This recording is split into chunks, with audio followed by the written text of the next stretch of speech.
ಕೂಡ ಈ ಸಂದರ್ಭದಲ್ಲಿ ಸಲ್ಲಿಸಿ, ಪೂಜ್ಯ ಸ್ವಾಮೀಜಿಗಳು ಜಾತ್ರೆಯಲ್ಲಿ ಬಂದು ನಿಮ್ಮೆಲ್ಲರ ಜೊತೆಗೆ ಕೆಲವು ಮಾತುಗಳನ್ನು ಆಡುವಂತಹ, ಇಲ್ಲಿ ಗದ್ದುಗೆ ಆಶೀರ್ವಾದ ಪಡೆದು ಹೋಗುವಂತಹ ಅವಕಾಶ ಮಾಡಿಕೊಟ್ಟಿದ್ದಾರೆ. ನಾನು ಪ್ರಪ್ರಥಮವಾಗಿ ಪೂಜ್ಯ ಸ್ವಾಮೀಜಿಗಳಿಗೆ ನನ್ನ ನಮಸ್ಕಾರಗಳನ್ನು ತಲುಪಿಸ್ತಾ ಇದ್ದೇನೆ. ಬಂಧುಗಳೇ, ಒಂದು ಮಠ ಯಾವ ಯಾವ ಆಯಾಮಗಳಲ್ಲೆಲ್ಲ ಕೆಲಸ ಮಾಡಬಹುದು ಅನ್ನೋದನ್ನ ಸಮಾಜಕ್ಕೆ ತೋರಿಸೋದಕ್ಕೆ ನಮ್ಮ ಸುತ್ತೂರು ಮಠ ಅದಕ್ಕೆ ಒಂದು ದೊಡ್ಡದಾಗಿರುವಂತಹ ಒಂದು ಉದಾಹರಣೆ. ಶಿಕ್ಷಣದ ಬಗ್ಗೆ ನಮ್ಮೆಲ್ಲರಿಗೂ ಗೊತ್ತೇ ಇದೆ. ಶಿಕ್ಷಣದ ಸೇವೆಯನ್ನು ಹೊರತುಪಡಿಸಿಯೂ ಕೂಡ ರೈತರಿಗೆ ಬೇಕಾಗುವಂತಹ ಹಲವಾರು ಯೋಜನೆಗಳಲ್ಲಿ ಸುತ್ತೂರು ಮಠ ಮತ್ತು ಪೂಜ್ಯ ಸ್ವಾಮೀಜಿಗಳ ಕೆಲಸ ಇದ್ದೇ ಇದೆ. ಇಲ್ಲಿ ಸುತ್ತಮುತ್ತ ಭಾಗದ ರೈತರಿಗೆ ನೀರಿನ ಅವಶ್ಯಕತೆ ಇರುತ್ತೆ, ಅದನ್ನ ಸರ್ಕಾರ ಪೂರೈಸಬೇಕು ಅಂತ ಹೇಳಿ ಸರ್ಕಾರದ ಗಮನಕ್ಕೆ ತಂದು ಸುತ್ತಮುತ್ತದ ಕೆರೆಗಳನ್ನ ತುಂಬಿಸುವಂತಹ ಕೆಲಸ ಮಾಡಿರುವಂತದ್ದು ಕೂಡ ಪೂಜ್ಯ ಸ್ವಾಮೀಜಿಗಳ ಭಗೀರಥ ಪ್ರಯತ್ನವೇ. ಮಕ್ಕಳಿಗೆ LKG UKG ಮಕ್ಕಳಿಗೆ ಪ್ರಾರಂಭಗೊಂಡು ಅವರಿಗೆ ಶಿಕ್ಷಣದಿಂದ ಪ್ರಾರಂಭ ಆಗುವಂತಹ ಸುತ್ತೂರು ಮಠದ ಕೈಂಕರ್ಯ ಸೇವೆ, ವೃದ್ಧಾಶ್ರಮಗಳನ್ನು ನಡೆಸುವಂತಹ ಕೆಲಸದವರೆಗೂ ಕೂಡ ಸುತ್ತೂರು ಮಠ ಕೆಲಸ ಮಾಡಿಕೊಂಡು ಬಂದಿದೆ. ಚಿಕ್ಕ ವಯಸ್ಸಿನವರು ಇರ್ಬೋದು, ವಯಸ್ಸಾದವರು ಇರ್ಬೋದು, ಶಿಕ್ಷಣ ಇರ್ಬೋದು, ಆರೋಗ್ಯ ಇರ್ಬೋದು, ಶರಣ ಸಾಹಿತ್ಯ ಪರಿಷತ್ತಿನಂತಹ ಕೆಲಸ ಇರ್ಬೋದು, ಸಂಗೀತ ಮಹಾಸಭೆಯಂತ ನೃತ್ಯ ಕಲೆಗಳನ್ನ ಪೂರೈಸುವಂತಹ ಪೋಷಿಸುವಂತಹ ಸಂಸ್ಥೆಗಳಿರ್ಬೋದು. ಒಂದು ಮಠ ಸಮಾಜದಲ್ಲಿ ಸಾತ್ವಿಕತೆಯನ್ನ ಯಾವ ರೀತಿ ಸಂಘಟನೆ ಮಾಡಬಹುದು ಅನ್ನೋದಕ್ಕೆ ಸುತ್ತೂರು ಮಠ ಯುಗ ಯುಗಗಳಿಂದ ಕೆಲಸ ಮಾಡಿಕೊಂಡು ಬಂದಿದೆ. ಪೂಜ್ಯ ಸ್ವಾಮೀಜಿಗಳು ಆ ಭವ್ಯ ಪರಂಪರೆಯನ್ನು ಮುಂದುವರಿಸಿಕೊಂಡು ಬಂದಿರುವಂತದ್ದು ನಮ್ಮೆಲ್ಲರಿಗೂ ಆದರ್ಶಪ್ರಾಯವಾಗಿರುವಂತಹ ಕೆಲಸ. ಈ ಪೀಠದ ಶಕ್ತಿ ಹೇಗೆ ಅಂತಂದ್ರೆ, ಪೂಜ್ಯ ಸ್ವಾಮೀಜಿಗಳ ಗುರುಗಳು ಈ ಪೀಠವನ್ನ ಏರಿದಾಗ ಕೇವಲ 12 ವರ್ಷ ಅವರಿಗೆ. 12 ವರ್ಷದ ಬಾಲಕ ಕೂಡ ದೇಶ ವಿದೇಶಗಳಿಗೆ ಹಬ್ಬುವಂತಹ ಶಿಕ್ಷಣ ಸಂಸ್ಥೆಗಳ ಒಂದು ವ್ಯವಸ್ಥೆಗೆ ಒಂದು ಫೌಂಡೇಶನ್ ಹಾಕಬಲ್ಲಂತಹ ಶಕ್ತಿ ಇದೆ ಅಂತಂದ್ರೆ ಈ ಮಠದ ಪರಂಪರೆಯ ಗುರು ಪರಂಪರೆಯ ಶಕ್ತಿ ಹೇಗಿದೆ ಅನ್ನೋದಕ್ಕೆ ಒಂದು ಉದಾಹರಣೆ, ಜ್ವಲಂತ ಉದಾಹರಣೆಯಾಗಿದೆ. ವಿವೇಕಾನಂದರು expansion is life, contraction is death ಅನ್ನೋದನ್ನು ಒಂದು ಕಡೆ ಹೇಳ್ತಾರೆ. ನಾವು ಸಂಕುಚಿತತೆಯಿಂದ ನಮಗೆ ಸೀಮಿತಗೊಳ್ತಾ ಹೋದ್ರೆ ಅದು ಸಾವಿನ ಸಂಕೇತ. ನಾವು ಮತ್ತಷ್ಟು ಬೇರೆ ಬೇರೆ ಕಡೆಗೆ ನಾವು ಹೋಗ್ತಾ ಹೋದಾಗ, ಹಿಗ್ಗಿತ ದೊಡ್ಡದಾಗಿ ಬೆಳೀತಾ ಹೋದಾಗ ಅದು ಬೆಳವಣಿಗೆಯ ಸಂಕೇತ, ಜೀವಂತಿಕೆಯ ಸಂಕೇತ ಅಂತ. ಬಹಳಷ್ಟು ವರ್ಷಗಳ ಕಾಲ ನಮ್ಮ ಪರಂಪರೆಯಲ್ಲಿ ಒಂದು ರೀತಿ ನಾವು ಕ್ಷೀಣಿಸಿದ ಯಾಕೆ ಅಂತಂದ್ರೆ, ನಾವು ಹೊರಗಡೆ ಹೋಗಿ ಬೇರೆಯವರಿಗೂ ನಮ್ಮ ಪರಂಪರೆಯನ್ನು ತಿಳಿಸುವಂತ ಕೆಲಸ ನಾವು ಮಾಡದಲೇ ಇದ್ದಾಗ ವಿವೇಕಾನಂದರು ಅದನ್ನು ಸರಿ ಮಾಡಬೇಕು ಅನ್ನೋ ಉದ್ದೇಶದಿಂದನೇ ದೂರದ ಅಮೆರಿಕಾಗೆ ಹೋಗಿ ಪ್ರಪ್ರಥಮ ಬಾರಿಗೆ ಹಿಂದೂ ಧರ್ಮದ ಬಗ್ಗೆ, ಸನಾತನ ಧರ್ಮದ ಮೌಲ್ಯಗಳ ಬಗ್ಗೆ ಅಮೆರಿಕದಲ್ಲಿ ಅವರು ಜನಕ್ಕೆ ತಿಳಿಸುವಂತ ಪ್ರಯತ್ನ ಮಾಡಿದರು. ಅದೇ ರೀತಿ ಆ ಪರಂಪರೆಯನ್ನು ಮುಂದುವರಿಸ್ತಾ ಇವತ್ತು ಸುತ್ತೂರು ಮಠದ ಪೂಜ್ಯ ಸ್ವಾಮೀಜಿಗಳು ದೇಶ ವಿದೇಶಗಳಲ್ಲಿ ಮುಸ್ಲಿಂ ಬಾಹುಳ್ಯ ದುಬೈ ಇರ್ಬೋದು, ಮಾರಿಷಸ್ ಇರ್ಬೋದು, ಅಥವಾ ಅಮೆರಿಕ ಇರ್ಬೋದು, ಎಲ್ಲಿ ನಾವು ಚರ್ಚ್ಗಳನ್ನ ಮುಚ್ಚುತ್ತಾ ಇದ್ದಾರೋ ಅಮೆರಿಕದಲ್ಲಿ, ಅಂಥ ಕಡೆ ದೇವಸ್ಥಾನಗಳನ್ನು ನಿರ್ಮಾಣ ಮಾಡುವ ಕಡೆಗೆ ಪೂಜ್ಯ ಸ್ವಾಮೀಜಿಗಳು ಇವತ್ತು ಮುಂದೆ ಹೋಗಿದ್ದಾರೆ. ಇದು ಧರ್ಮದ ವಿಜಯದ ಸಂಕೇತ, ಸನಾತನ ಧರ್ಮದ ಒಂದು ಎಕ್ಸ್ಪಾನ್ಷನ್ ಸಂಕೇತವಾಗಿ ಪೂಜ್ಯ ಸ್ವಾಮೀಜಿಗಳು ಇವತ್ತು ಅದನ್ನು ಕೆಲಸ ಮಾಡ್ತಾ ಇದ್ದಾರೆ. ನಾನು ಪೂಜ್ಯ ಸ್ವಾಮೀಜಿಗಳಿಗೆ ತಿಳಿಸ್ತಾ ಇದ್ದೆ ವೇದಿಕೆ ಮೇಲೆ ಮಾತನಾಡ್ತಾ. 4 ದಿನಗಳ ಹಿಂದೆ ನಾನು ದೆಹಲಿಯಲ್ಲಿ ಒಂದು ಸಂಕ್ರಾಂತಿ ಸಂಭ್ರಮ ಕಾರ್ಯಕ್ರಮವನ್ನು ಏರ್ಪಾಡು ಮಾಡಿದ್ದೆ. ಅಲ್ಲಿನ ಉತ್ತರ ಭಾರತದ ಜನಕ್ಕೆ ನಮ್ಮ ದಕ್ಷಿಣ ಭಾರತದಲ್ಲಿ, ಕರ್ನಾಟಕದಲ್ಲಿ ನಾವು ಸಂಕ್ರಾಂತಿಯನ್ನ ಯಾವ ರೀತಿ ಆಚರಿಸ್ತೀವಿ ಅನ್ನುವಂಥದ್ದೊಂದು ಅವರಿಗೆ ವಿಷಯ ತಿಳಿಸಬೇಕು. ಅದಕ್ಕೆ ಬೇಕಾಗಿರುವಂತಹ ಸಂಗೀತ, ಎಳ್ಳು ಬೆಲ್ಲ ಬೀರುವಂಥದ್ದು, ನಮ್ಮ ಗೋಪೂಜೆ, ಇದನ್ನೆಲ್ಲ ಅವರಿಗೆ ತಿಳಿಸಬೇಕು ಅಂತ ಯಾರೋ ಒಂದು 4-5 ಜನ ನಮ್ಮ ಕರ್ನಾಟಕದಲ್ಲಿ ದೆಹಲಿಯಲ್ಲಿ ನಮ್ಮ ಕನ್ನಡದವ್ರನ್ನ ಕರಿಬೇಕು ಈ ಕಾರ್ಯಕ್ರಮಕ್ಕೆ ಅಂತ ನೋಡಿದಾಗ ನಾನು ಫಸ್ಟ್ ಫೋನ್ ಮಾಡಿದ್ದೇನೆ ನಮ್ಮ JSS ಕಾಲೇಜಿನ ಪ್ರಿನ್ಸಿಪಾಲ್. ದುಬೈಯಲ್ಲಿ ಇರ್ಬೋದು, ದೆಹಲಿಯಲ್ಲಿ ಇರ್ಬೋದು, ತಮಿಳುನಾಡಿನಲ್ಲಿ ಇರ್ಬೋದು, ಉತ್ತರ ಪ್ರದೇಶದ ನೋಯ್ಡಾದಲ್ಲಿ ಇರ್ಬೋದು, ಧರ್ಮದ ಸನಾತನ ಧರ್ಮದ ಹೆಜ್ಜೆ ಗುರುತಿನ ಜೊತೆಗೆ ನಮ್ಮ ಕನ್ನಡ ಭಾಷೆಯ ಮತ್ತು ಕನ್ನಡ ಸಂಸ್ಕೃತಿಯ ಪಸರಿಸುವಿಕೆಯಲ್ಲೂ ಕೂಡ JSS ಸಂಸ್ಥೆಯ ಬಹಳ ದೊಡ್ಡ ಒಂದು ಪಾತ್ರ ಇದೆ. ಪೂಜ್ಯ ಸ್ವಾಮೀಜಿಗಳು ನಿರಂತರವಾಗಿ ಆ ರೀತಿ ಕೆಲಸ ಮಾಡಿಕೊಂಡು ಬರ್ತಾ ಇದ್ದಾರೆ. ಹಲವಾರು ಜಾತ್ರೆಗಳನ್ನು ನಾವು ನೋಡಿದ್ದೀವಿ. ಆದ್ರೆ ಇವತ್ತು ನನಗೆ ಬಹಳ ಸಂತೋಷ ಆಗಿದ್ದು ಅಂದ್ರೆ, ಬಹುಶಃ ನಾನು ಯಾವ ಜಾತ್ರೆಯಲ್ಲೂ ಯಾವ ಕಾರ್ಯಕ್ರಮದಲ್ಲೂ ಗ್ರಾಮೀಣ ಆಟಗಳನ್ನ ಈ ದೊಡ್ಡ ಮಟ್ಟದಲ್ಲಿ ಅದನ್ನು ಉಳಿಸಬೇಕು ಮತ್ತೆ ಇವತ್ತಿನ ತಲೆಮಾರಿನ ಯುವಕರಿಗೆ ಅದನ್ನು ಮುಂದುವರಿಸಬೇಕು ಅನ್ನುವಂತ ಪ್ರಯತ್ನ ಆಗಿರೋದು ನಾನು ನೋಡೇ ಇಲ್ಲ. ಇವತ್ತು ಇಲ್ಲಿ ನಮ್ಮೆಲ್ಲರಿಗೂ ಕೂಡ ಬೇರೆ ಬೇರೆ ಆಟಗಳನ್ನ ಕಾರ್ಯಕರ್ತರುಗಳು ಆಡಿಸಿದ್ರು. ಈ ಪ್ರತಿ ಆಟದ ಹಿಂದೆ ಕೂಡ ನಮ್ಮ ಪೂರ್ವಜರು ಏನೋ ಒಂದು ಹೊಸ ಕಲ್ಪನೆ ಜೊತೆಗೆ ಆಟಗಳನ್ನು ಮಾಡಿದ್ದಾರೆ. ಒಂದು ಆಟ ಆಡಿದಾಗ ಅನಾಲಿಟಿಕಲ್ ಸ್ಕಿಲ್ ಇಂಪ್ರೂವ್ ಆಗುತ್ತೆ, ಇನ್ಯಾವುದೋ ಆಟ ಆಡಿದಾಗ ನೆನಪಿನ ಶಕ್ತಿ ಜಾಸ್ತಿ ಆಗುತ್ತೆ, ಇನ್ನೊಂದು ಯಾವುದೋ ಆಟ ಮಾಡಿದಾಗ ಅದರಲ್ಲಿ, ಈಗ ನಾನೊಂದು ಆಟದಲ್ಲಿ ಅವ್ರ ಜೊತೆ ಆಡ್ತಾ ಇದ್ದೆ, 3 ರೌಂಡ್ ಆಡಿದ್ವಿ, 3 ರೌಂಡ್ ಅಲ್ಲೂ ನಾನು ಸೋತೆ. ಅವ್ರ ಪಕ್ಕದಲ್ಲಿ ಕೇಳಿದಾಗ ಅವ್ರಿಗೆ ಏನ್ ಟ್ರಿಕ್ ಅಂತ ಕೇಳಿದೆ ನಾನು, ಇದನ್ನ ಹೆಂಗ್ ಗೆಲ್ಲೋದು ಅಂತ. ಅದಕ್ಕೆ ಅವ್ರು ಹೇಳಿದ್ರು, ಎದುರಾಳಿ 2 ಹೆಜ್ಜೆ ಮುಂದೆ ಏನ್ ಮಾಡ್ತಾನೆ ಅನ್ನೋದನ್ನ ನಾವು ಈಗಲೇ ಯೋಚನೆ ಮಾಡಿ ನಮ್ಮ ಕಾಯಿನ ನಾವು ಮುಂದಕ್ಕೆ ಇಡಬೇಕು ಅಂತ. ಅಂದ್ರೆ ಭಾರತದಲ್ಲಿ ಪಾರಂಪರಿಕವಾಗಿ ಈ ಎಲ್ಲ ಈ ಜ್ಞಾನ ಇತ್ತು. ಪ್ರಪಂಚಕ್ಕೆ ಚೆಸ್ ಹೇಳ್ಕೊಟ್ಟಂತಹ ದೇಶ ಭಾರತ. ಆದ್ರೆ ಇವತ್ತು ಇಷ್ಟೊಂದು ಆಟಗಳ ಒಂದು ಜ್ಞಾನವೂ ಕೂಡ ಕ್ಷೀಣಿಸ್ತಾ ಇರುವಂತಹ ಸಂದರ್ಭದಲ್ಲಿ ಒಂದು ಆಧ್ಯಾತ್ಮಿಕ ಮಠವಾಗಿ ಅದನ್ನೂ ಕೂಡ ನಾವು ಉಪಯೋಗಿಸಬೇಕು, ಅದನ್ನು ಉಳಿಸಬೇಕು ಅಂತ ಹೊರಟಿರುವಂತ ಬಹುಶಃ ಏಕೈಕ ಮಠ ಇಡೀ ದೇಶದಲ್ಲಿ ಯಾರಾದರೂ ಇದ್ರೆ ಅದು ಪೂಜ್ಯ ಸ್ವಾಮೀಜಿಗಳ ನೇತೃತ್ವದಲ್ಲಿ ನಡೀತಾ ಇರುವಂತಹ ಈ ಒಂದು ಪ್ರಯತ್ನ ಇರಬಹುದು. ಮೊನ್ನೆ ದೆಹಲಿಯಲ್ಲಿ ಪ್ರಧಾನಮಂತ್ರಿಗಳ ನೇತೃತ್ವದಲ್ಲಿ ಒಂದು ಗೇಮಿಂಗ್ ಕಾನ್ಫರೆನ್ಸ್ ಆಯಿತು. ಇವತ್ತು ಮಕ್ಕಳಿಗೆ ಮೊಬೈಲ್ ಫೋನ್ ಕೊಟ್ಟಿದ ತಕ್ಷಣ ಮನೆಗಳಲ್ಲಿ ಮೊಬೈಲ್ ಫೋನ್ ನಲ್ಲಿ, ಐಪ್ಯಾಡ್ ನಲ್ಲಿ ಮಕ್ಕಳು ಆಟ ಆಡ್ತಾ ಕೂತಿರ್ತಾರೆ. ಮೊನ್ನೆ ಪೂಜ್ಯ ಸ್ವಾಮೀಜಿಗಳು, ಇದು ನಮ್ಮ ದೇಶದ ಪ್ರಧಾನಮಂತ್ರಿಗಳು ಆ ಗೇಮಿಂಗ್ ಕಾನ್ಫರೆನ್ಸ್ ನಲ್ಲಿ ಒಂದು ಭಾಷಣ ಮಾಡಿದ್ರು. ಬಹಳ ಇಂಟ್ರೆಸ್ಟಿಂಗ್ ಆದಂತ ಒಂದು ಪಾಯಿಂಟ್ ಪ್ರಧಾನಮಂತ್ರಿಗಳು ಹೇಳಿದ್ರು. ನಮ್ಮ ದೇಶದಲ್ಲಿ ಹಳ್ಳಿಗಳಲ್ಲಿ ಸಣ್ಣ ಸಣ್ಣ ಬುಡಕಟ್ಟು ಜನಾಂಗಗಳ ಒಂದು ಪರಂಪರೆಯಲ್ಲೂ ಕೂಡ ಒಳ್ಳೊಳ್ಳೆ ಆಟದ ಪರಂಪರೆ ಇದೆ, ಆದ್ರೆ ಅದು ಕಳೆದು ಹೋಗ್ತಾ ಇದೆ. ನಮ್ಮ ಪರಂಪರೆಯಲ್ಲಿ ಬರುವಂತಹ ಎಷ್ಟೋ ಕಥೆಗಳು, ಹನುಮಂತನನ್ನ ನಾವು ಇಟ್ಕೊಂಡ್ರೆ ಮಕ್ಕಳಿಗೆ ಎಷ್ಟೋ ಗೇಮಿಂಗ್ ಅನ್ನ ನಾವು ಮಾಡಬಹುದು, ವಿದೇಶಕ್ಕೆ ಗೇಮ್ಸ್ ಗಳನ್ನ ನಾವು ಎಕ್ಸ್ಪೋರ್ಟ್ ಮಾಡಬಹುದು ಅನ್ನೋದನ್ನ ಪ್ರಧಾನಮಂತ್ರಿಗಳು ಇದನ್ನ ಹೇಳಿದ್ರು.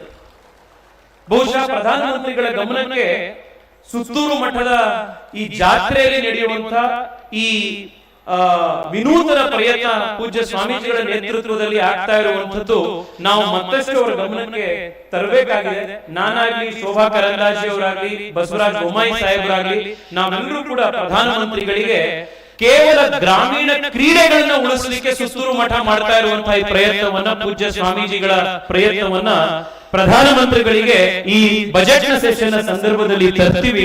ಯಾಕೆಂದ್ರೆ ಇನ್ನೂ 4-5 ಜಾಗಗಳಲ್ಲಿ ಇಂತಹ ಪ್ರಯತ್ನಗಳು ಆಗಬೇಕಾಗಿದೆ. ಸೋಬಾನ ಪಡೆಗಳಲ್ಲಿ ಇವತ್ತು ಪೂಜ್ಯ ಸ್ವಾಮೀಜಿಗಳು ಹಿರಿಯ ಕಲಾವಿದರೊಬ್ಬರಿಗೆ ಕರೆದು ಗೌರವ ಸಲ್ಲಿಸಿದ್ರು. ನಮ್ಮ ಗಾದೆ ಮಾತುಗಳಲ್ಲಿ, ಸೋಬಾನೆ ಪದಗಳಲ್ಲಿ ದೊಡ್ಡ ದೊಡ್ಡ ಉಪನಿಷತ್ತುಗಳಲ್ಲಿ ತಿಳಿಸಲಿಕ್ಕಾಗದೇ ಇರುವಂತಹ ಸತ್ಯಗಳು ಸಾಮಾನ್ಯ ಜನಕ್ಕೆ ಅರ್ಥ ಆಗುವಂತಹ ಭಾಷೆಯಲ್ಲಿ ತಿಳಿಸಿರುವಂತಹ ಜ್ಞಾನ ಪರಂಪರೆ ಇದೆ. ಕವಿರಾಜ ಮಾರ್ಗದಲ್ಲಿ ನೃಪತುಂಗ ಬರೀತಾರೆ, ಭಾರತೀಯರು ಯಾವ ರೀತಿ ಜನ ಅಂತ. ಕುರಿತೋದದೆಯು ಕಾವ್ಯ ಪ್ರಯೋಗ ಪರಿಣತ ಮತಿಗಳಲ್ಲಿ ನಾಡವರ. ಕುರಿತು ಓದಲೇ ಇದ್ರು ಕೂಡ ಕಾವ್ಯ ಪ್ರಯೋಗಗಳಲ್ಲಿ, ಮೌಲ್ಯಗಳಲ್ಲಿ ಪರಿಣತರಾಗಿರುವಂತಹ ಜನ ಭಾರತೀಯರು ಅಂತ ಕವಿರಾಜ ಮಾರ್ಗದಲ್ಲಿ ನೃಪತುಂಗ ಬರೀತಾರೆ. ನಮ್ಮಲ್ಲಿ ಇವತ್ತು ಏನಾಗಿದೆ ಅಂತಂದ್ರೆ, ಡಿಗ್ರಿ ತಗೊಂಡ್ರೆ ಅವರು ಶಿಕ್ಷಕರು ಅಂತಾಗಿದೆ. ಆದ್ರೆ ನಮ್ಮಲ್ಲಿ ಸಾವಿರಾರು ವರ್ಷಗಳಿಂದ ಪಾರಂಪರಿಕವಾಗಿ ಯಾವುದೇ ಇವತ್ತಿನ ಮಾಡರ್ನ್ ಸ್ಕೂಲ್ ವ್ಯವಸ್ಥೆ ಹೋಗಲೇ ಇದ್ರು ಕೂಡ ಅಚ್ಚುಕಟ್ಟಾದಂತಹ ಪ್ರಾಮಾಣಿಕತೆಯಿಂದ ಕೂಡಿರುವಂತ ಜೀವನ ಹೇಗೆ ನಡೆಸಬೇಕು ಅನ್ನುವಂತ ಮೌಲ್ಯಗಳನ್ನ ಈ ಮಠಗಳು ಮತ್ತೆ ಈ ರೀತಿ ಸೋಬಾನೆ ಪದಗಳ ಮೂಲಕ, ಜಾನಪದ ಕಲೆಗಳ ಮೂಲಕ ನಮ್ಮ ದೇಶದಲ್ಲಿ ನಮ್ಮ ಜನಕ್ಕೆ ಸಂಸ್ಕಾರ ಕೊಡುವಂತಹ ಬಂತು. ಕಳೆದ 4-5 ದಿವಸಗಳಲ್ಲಿ ಸೋಷಿಯಲ್ ಮೀಡಿಯಾದಲ್ಲಿ, ಪೇಪರ್ ನಲ್ಲಿ ನೀವೊಂದು ಇನ್ಸಿಡೆಂಟ್ ನೋಡಿರಬಹುದು. ಚೆನ್ನೈನಲ್ಲಿ ಕಸ ಗುಡಿಸ್ತಾ ಇದ್ದಂತ ಕಾರ್ಪೊರೇಷನ್ ಕಸ ಗುಡಿಸ್ತಾ ಇದ್ದಂತ ಆಕೆ ತಾಯಿ ಒಬ್ರು ಬೆಳಗ್ಗೆ ಅವರು ಕಸ ಗುಡಿಸಬೇಕಾದ್ರೆ ವಾಕಿಂಗ್ ಹೋಗ್ತಾ ಇದ್ದಂತ ಒಬ್ಬ ಜ್ಯುವೆಲರಿ ಅಂಗಡಿಯವನು 25 ಲಕ್ಷ ರೂಪಾಯಿ ಮೌಲ್ಯದ ಆಭರಣಗಳನ್ನ ಒಂದು ಚೀಲ ಅವನು ಬಿಟ್ಟೊಟ್ಟೋಗಿದ್ದ. ಆ ತಾಯಿ ಕಸ ಗುಡಿಸಬೇಕಾದ್ರೆ ಆ ಇಡೀ ಚೀಲ, ಎಲ್ಲ ಆಭರಣಗಳಿದ್ದ ಚೀಲ ಆಕೆ ಸಿಕ್ಕಿತ್ತು. ರಸ್ತೆಯಲ್ಲಿ ಕಸ ಗುಡಿಸುವಂತ ಕೆಲಸ ಮಾಡ್ತಾ ಇರುವಂತ ಹೆಂಗಸು ಬಹುಶಃ ಅವ್ರ ಜೀವನದಲ್ಲೇನೆ ಒಮ್ಮೆ ಅಷ್ಟೊಂದು ಆಭರಣಗಳನ್ನ ಆಕೆ ನೋಡೇ ಇರಲಿಲ್ಲ. ಯಾರಿಗೆ ಆದ್ರೂ ಕೂಡ ಬಹುಶಃ ಜಾಗದಲ್ಲಿ ಇದ್ದಿದ್ರೆ ತಮ್ಮ ಇಡೀ ಲೈಫ್ ಸೆಟ್ ಆಗುವಷ್ಟು ದುಡ್ಡು ಒಟ್ಟಿಗೆ ಸಿಗುವಂತ ಒಂದು ಕಡೆ ಅದು. ಆದ್ರೆ ಆ ತಾಯಿ ಆ 25 ಲಕ್ಷ ಮೌಲ್ಯ ಬೆಲೆ ಬಾಳುವಂತ ಆ ಚಿನ್ನದ ಬ್ಯಾಗಿನ ಆಕೆ ಕೆಲಸ ಮಾಡಿ ತಕ್ಷಣ ವಾಪಸ್ ಹೋಗಿ ಪೊಲೀಸ್ ಗಮನಕ್ಕೆ ತಂದು ಯಾರು ಅದನ್ನ ಬಿಡಿಸಿದ್ರು ಅವರ ವಾಪಸ್ಸಿಗೆ ತಲುಪಿಸೋವರೆಗೂ ಕೂಡ ಆ ಕಸ ಗುಡಿಸುವಂತ ತಾಯಿ ಆ ಕೆಲಸ ಮಾಡಿದ್ರು. ನಿನ್ನೆ ಮೊನ್ನೆ ಪೇಪರ್ಗಳಲ್ಲಿ ಓದಿರ್ಬೋದು, ಆಕೆ ಯಾವುದೇ ಹೈಯರ್ ಎಜುಕೇಶನ್ ಡಿಗ್ರಿ ಪಡೆಯಲಿಲ್ಲ, PhD ಪಡೆಯಲಿಲ್ಲ, ಆಕೆ ಡಾಕ್ಟರೇಟ್ ಸಿಗಲಿಲ್ಲ. ಆದ್ರೆ ಆ ಸಂಸ್ಕಾರ ಇತ್ತು. ನಮ್ಮ ಭಾರತದ ಜನರಿಗೆ, ಅತ್ಯಂತ ಸಾಮಾನ್ಯ ಜನರಿಗೂ ಕೂಡ ಈ ರೀತಿ ಸಂಸ್ಕಾರ ಕೊಟ್ಟಿದ್ಯಾವು ಅಂತಂದ್ರೆ ನಮ್ಮ ಈ ಜಾನಪದ ಕಲೆಗಳು ಮತ್ತು ಮಠಗಳಲ್ಲಿ ನಡೆದಿರುವಂತಹ ಈ ರೀತಿಯ ಒಂದು ಸಾತ್ವಿಕ ಕಾರ್ಯಕ್ರಮಗಳಲ್ಲಿ ಜನಕ್ಕೆ ತಿಳಿಸುವಂತಹ ಸಂಸ್ಕಾರದ ಫಲವಾಗಿ ಪೂಜ್ಯ ಸ್ವಾಮೀಜಿಗಳ ನೇತೃತ್ವದಲ್ಲಿ ಗೋ ಸೇವೆಯಿಂದ ಹಿಡಿದು ಜನರ ಸೇವೆಯವರೆಗೆ, ಚಿಕ್ಕ ಮಕ್ಕಳಿಂದ ಹಿಡಿದು ವೃದ್ಧರಿಗೆ ಬೇಕಾಗುವಂತ ಆ ಸೇವೆಯವರೆಗೂ, ಏನು ವೃದ್ಧಾಶ್ರಮಗಳನ್ನು ಮಾಡೋದ್ರವರೆಗೂ, ಕನ್ನಡ ಮತ್ತು ಕನ್ನಡ ಪರಂಪರೆಯ ಅತ್ಯಂತ ಪ್ರಮುಖವಾದಂತಹ ವಚನ ಸಾಹಿತ್ಯಗಳನ್ನ, ಶರಣ ಸಾಹಿತ್ಯವನ್ನು ಉಳಿಸೋದ್ರಿಂದ ಹಿಡಿದು ನಮ್ಮ ಕರ್ನಾಟಕ ಶಾಸ್ತ್ರೀಯ ಸಂಗೀತಗಳನ್ನು ಉಳಿಸೋದಕ್ಕೆ ಬೇಕಾಗುವಂತಹ ಸಂಗೀತ ಕಲೆ ಪರಂಪರೆಯನ್ನು ಉಳಿಸೋದ್ರವರೆಗೂ ಅಪಾರವಾದಂತಹ ಕೆಲಸ ಸುತ್ತೂರು ಮಠದಲ್ಲಿ ನಡೆದುಕೊಂಡು ಬಂದಿದೆ. ನನಗೆ ಈ ಒಂದು ಕಾರ್ಯಕ್ರಮದಲ್ಲಿ ಭಾಗವಹಿಸಿ ಪೂಜ್ಯ ಸ್ವಾಮೀಜಿಗಳ ಆಶೀರ್ವಾದ ಪಡೆದು ಹೋಗ್ಲಿಕ್ಕೆ ಅವಕಾಶ ಮಾಡಿಕೊಟ್ಟಿದ್ದಕ್ಕೆ ಪೂಜ್ಯ ಸ್ವಾಮೀಜಿಗಳಿಗೆ ನನ್ನ ನಮಸ್ಕಾರಗಳನ್ನು ಸಲ್ಲಿಸಿ, ಇವತ್ತು ಸ್ವಾಮೀಜಿಗಳಿಗೆ ಒಂದು ನೆನಪನ್ನ ಇವತ್ತು ಹೇಳಬೇಕು, ಮಾತಾಡೋದು ಮುಗಿಸೋದಕ್ಕಿಂತ ಮುಂಚೆ. ಇವತ್ತು ಉತ್ತರ ಭಾರತದ ಒಬ್ಬರು ಸ್ನೇಹಿತರ ಜೊತೆಗೆ ಇವತ್ತು ನಾನು ಬೆಳಗ್ಗೆ ಮಾತನಾಡ್ತಾ ಇದ್ದೆ. ಇವತ್ತು ಈ ಮಠದ ಕಾರ್ಯಕ್ರಮಕ್ಕೆ ಹೋಗೋದ್ರ ಬಗ್ಗೆ ನಾನು ಅವರಿಗೆ ತಿಳಿಸಿದೆ. ಯಾವ ಮಠ ಏನು ಅಂತ ಕೇಳಿದ್ರು. ಇತ್ತೀಚೆಗೆ ಈ ಸ್ವಾಮೀಜಿಗಳು ಅಥವಾ ಮಠಗಳು ಅಥವಾ ಹೀಗೆ ಅಂತಂದಾಗ ನಾವು ಕಲೋಕ್ವಿಯಲ್ ಆಗಿ ಮಾತನಾಡ್ತಾ ಕೆಲವು ಸತಿ ಸ್ವಾಮೀಜಿಗಳು ಹೇಗೆ ಪವರ್ಫುಲ್ ಆ ಸ್ವಾಮೀಜಿಗಳು, ಇದೆಲ್ಲ ನಾವು ಈ ಸಹಜವಾಗಿ ಬರುತ್ತೆ. ನಿಮ್ ಆಡ್ಭಾಷೆಗೆ ಬಂದಿರ್ಬೋದು, ಕರೆಕ್ಟ್ ಇದೆಯಾ ಅನ್ಭವ ನೋಡಿರ್ತೀವಿ ಮಾತಾಡ್ತಾ ಹೇಗೆ ಸ್ವಾಮೀಜಿಗಳು ಪವರ್ಫುಲ್ ಅಂತ. ಸರಿ, ನನ್ನ ಸ್ನೇಹಿತ ಕೇಳಿದ ಇವತ್ತು ಪವರ್ಫುಲ್ ಆ ಸ್ವಾಮೀಜಿಗಳು ಹೋಗ್ತಾ ಇರೋದು ಅಂತ. ನನಗೆ ಬಹಳ ಆಶ್ಚರ್ಯ ಆಯ್ತು. ಈಗ ಒಂದು ಪವರ್ಫುಲ್ ಸ್ವಾಮೀಜಿ ಅಂತ ಕೇಳಿದಾಗ ಯಾವ ದೃಷ್ಟಿಯಲ್ಲಿ ಒಂದು ಪವರ್ಫುಲ್ ಅಂತ ಕೇಳದ ಅಂತ. ಈ ಕೆಲವರು ಸ್ವಾಮೀಜಿಗಳು ಪವರ್ಫುಲ್ ಅನ್ನೋದನ್ನ ಡಿಸೈಡ್ ಮಾಡ್ತಾ 2-3 ರೀತಿ ಪವರ್ಫುಲ್ ಅಂತ ನೋಡ್ತಾರೆ.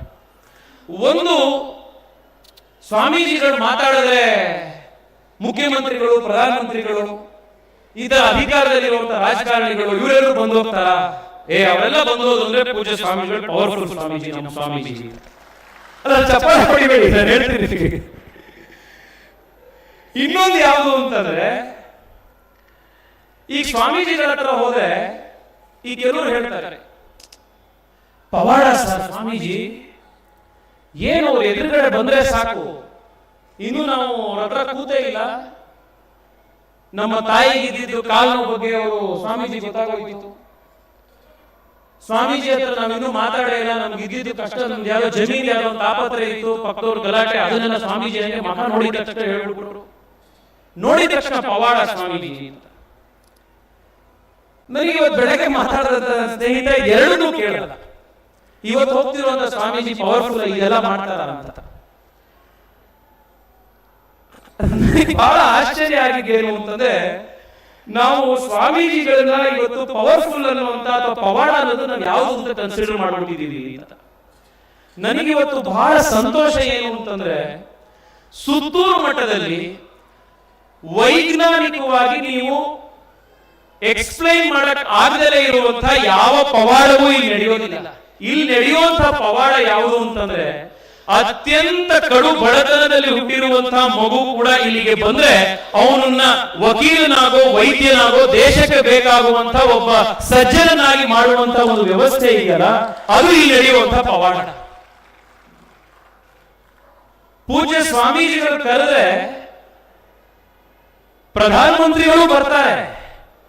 ಆದ್ರೆ ಇವತ್ತು ನೀವು ಇಲ್ಲೇ ನೋಡಿರ್ಬೋದು, ವೇದಿಕೆ ಮೇಲೆ ಏನೂ ಗೊತ್ತಿಲ್ಲದೆ ಇರುವಂತಹ ಒಂದು ಅಜ್ಜಿ ಇಲ್ಲಿ ಮೇಲೆ ಬಂತು.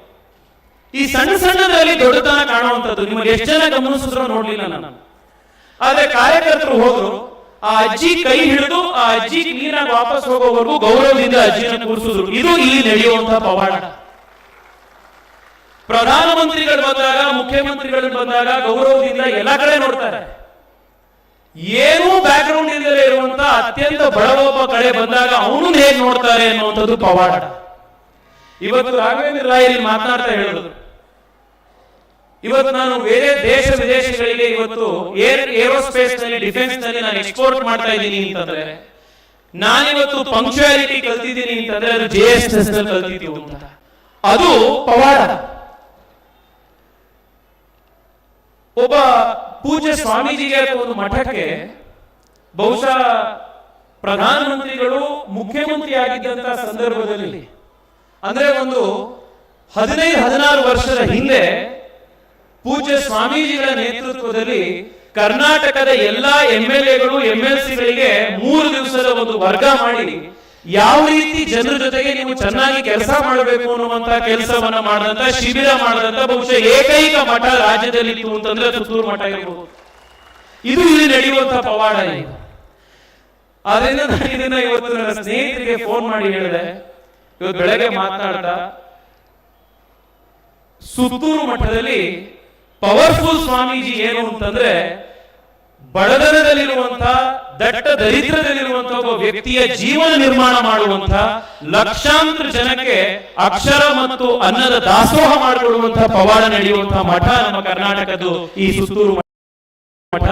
ಇಂತಹ ಮಠದ ಪರಂಪರೆಯ ಉತ್ಸವ ಇಲ್ಲಿ ನಡೀತಾ ಇದೆ. ಅದರಲ್ಲಿ ನಾವೆಲ್ಲರೂ ಕೂಡ ಬಂದು ಭಾಗಿಯಾಗಿರುವಂತದ್ದು ನಮಗೆ ಬಹಳ ಸಂತೋಷ ತಂದಿದೆ. ಪೂಜ್ಯ ಸ್ವಾಮೀಜಿಗಳ ನೇತೃತ್ವದಲ್ಲಿ ಅಯೋಧ್ಯೆಯಲ್ಲೂ ಕೂಡ ಆಶ್ರಮದ ನಿರ್ಮಾಣ ಕಾರ್ಯಕ್ರಮ ನಡೀತಾ ಇದೆ. ಕನ್ನಡದ ಜನ, ದಕ್ಷಿಣ ಭಾರತದ ಜನ ಬರುವಂತಹ ದಿನದಲ್ಲಿ ಪ್ರಭು ಶ್ರೀರಾಮಚಂದ್ರನ ದರ್ಶನ ಮಾಡಲಿಕ್ಕೆ ಅಯೋಧ್ಯೆಗೆ ಹೋದಾಗ ಅಲ್ಲಿ ಉಳಿಲಿಕ್ಕೂ ಕೂಡ ಪೂಜ್ಯ ಮಠದಿಂದ ಅಲ್ಲಿ ಆಶ್ರಮದ ವ್ಯವಸ್ಥೆ ಕೂಡ ಕಲ್ಪನೆ ಆಗ್ತಾ ಇದೆ. ಇಂಥ ಹಲವಾರು ಕೆಲಸಗಳು, ಬಹು ಆಯಾಮಿ ಕೆಲಸಗಳು ಜನರ ಜೀವನದಲ್ಲಿ ನಿಜವಾದ ಅರ್ಥದಲ್ಲಿ ಪರಿವರ್ತನೆಯನ್ನು ತೆಗೆದುಕೊಂಡು ಬರುವಂತಹ ಕೆಲಸ ಪೂಜ್ಯ ಸ್ವಾಮೀಜಿಗಳ ನೇತೃತ್ವದಲ್ಲಿ ನಡೀತಾ ಇರುವಂತದ್ದು ಸಂತೋಷ ತಂದಿದೆ. ಧರ್ಮದ ಕೆಲಸ ಇದೇ ರೀತಿ ಮುಂದುವರಿಲಿ. ನನಗೆ ಎಷ್ಟೋ ಸಾರಿ ಅನ್ಸುತ್ತೆ, ಅಕ್ಕ ಮಾತನಾಡ್ತಾ ಹೇಳಿದ್ರು 1 ಲಕ್ಷ ಜನ ಮಕ್ಕಳು ಪ್ರತಿ ವರ್ಷ ಇಲ್ಲಿ ಓದ್ತಾರೆ ಅಂತ. ಪೂಜ್ಯ ಸ್ವಾಮೀಜಿಗಳ ನೇತೃತ್ವದಲ್ಲಿ ಮತ್ತು ನಮ್ಮ ಕರ್ನಾಟಕದಲ್ಲಿ ಎಲ್ಲ ಮಠಗಳು ಈ ರೀತಿ ಕೆಲಸಗಳು ಮಾಡ್ತವೆ. ನಮ್ಮ ಹಿಂದೂ ಮಠಗಳು ಈ ರೀತಿ ಮಾಡದಲೇ ಇದ್ದಿದ್ರೆ, ಶಿಕ್ಷಣ ಮತ್ತು ಆರೋಗ್ಯದಲ್ಲಿ ಇಷ್ಟೊಂದು ಕೊಡದಲೇ ಇದ್ದಿದ್ರೆ ಇನ್ನೆಷ್ಟು ರೀತಿಯಲ್ಲಿ ಮತಾಂತರಗಳು ನಡೆದಿರ್ತಿದ್ವು, ಇನ್ನೆಷ್ಟು ಮಟ್ಟದಲ್ಲಿ ನಮ್ಮ ಜನರನ್ನ ನಾವು ಕಳ್ಕೊಂಡಿರ್ತಿದ್ವಿ ಅನ್ನುವಂಥದ್ದು ನಮಗೆ ಅರ್ಥ ಆಗುತ್ತೆ. ಹಿಂದೂ ಧರ್ಮದ ರಕ್ಷಣೆಗೆ, ಸನಾತನ ಪರಂಪರೆಯ ಬುನಾದಿಗಳನ್ನ ಮತ್ತಷ್ಟು ಗಟ್ಟಿ ಮಾಡಲಿಕ್ಕೆ ಪೂಜ್ಯ ಸ್ವಾಮೀಜಿಗಳು ಮಾಡ್ತಾ ಇರುವಂತಹ ಪ್ರಯತ್ನಕ್ಕೆ ಆ ಭಗವಂತ ಮತ್ತಷ್ಟು ಶಕ್ತಿ ಕೊಡ್ಲಿ ಅಂತ ಪೂಜ್ಯ ಸ್ವಾಮೀಜಿಗಳಿಗೆ ನನ್ನ ನಮಸ್ಕಾರಗಳನ್ನು ನಿಮ್ಮೆಲ್ಲರೂ ಪರವಾಗಿ ಸಲ್ಲಿಸ್ತಾ ಇದ್ದೀನಿ. ನಮಸ್ಕಾರ. ಭಾರತ್ ಮಾತಾ ಕಿ ಜೈ.